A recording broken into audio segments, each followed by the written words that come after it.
सावन के गीत ये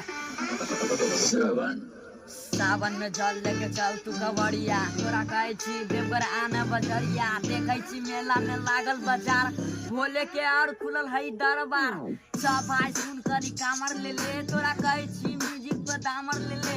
बोले के बन जो ना तू भी सवारी सावन महिला में कले सोमारी चलना भाई सब कनी जल लेके आई बोल बम बोले तेरा भाई बोल बम कनी तू लगा दे नारा हम छी जब रेप के छारा रेप गाना गबै छी अबै छी मजा चल काने पर कामर ले ले हाँ भीड़ लागल रहे कनी रोड पर हम देखे छी नंबर देबू बोर्ड पर दे बाबा धाम के तू नाराई लगा चल भोले के मस्ती में कहीं न जा तोरा